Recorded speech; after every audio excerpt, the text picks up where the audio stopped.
Okay, I'm just going to squeeze in very quickly one reader question on Ukraine, and then we're going to move on.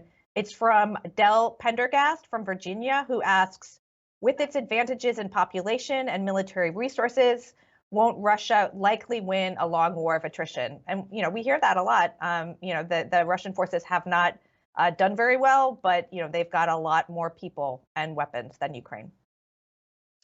I think this is where an autocracy is so weak, because you have one person who is determining the best path forward for Russia. One person controlling the communications and moving the nation into what I would say are very kind of rocky waters here. So you see the economy of Russia doing incredibly poorly. Before this war started, you saw Russia as seen as one of the preeminent powers of the world. Now it's hard to see that they will come out of this war as anything more than sort of a puppet state of China. You see China fomenting this war as long as possible to continue to drive down gas prices, and then they will reap the benefits of that as they get the raw materials out of Russia with the pipeline deal they're working on that they continue to not come to an agreement on as they drive those prices down.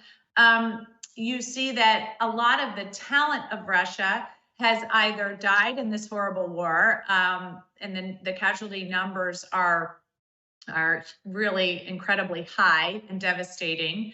And then you also see those people that don't want to be conscripted into this war fleeing Russia. So a great deal of talent there. And so you're seeing a generation of young people in Russia that are almost wiped out, which is going to be very, very devastating for the economy as they try to build back.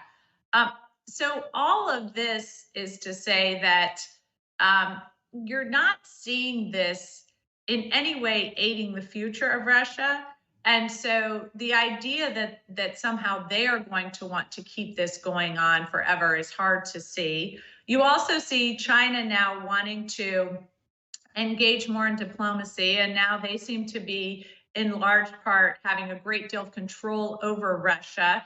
And they are starting to say that they would not like to see, China would not like to see this go on forever. Of course, their vision of what this looks like at the end is very different from, say, the Ukrainians' vision or what the Western world and NATO allies would like to see from this. So that is a conflict.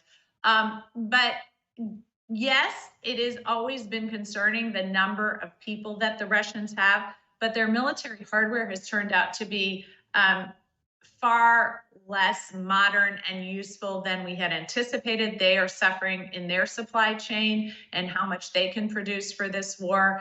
And so it's certainly something that we're all cognizant of and concerned about, but I don't think we should somehow think that that will give them the final advantage in the end.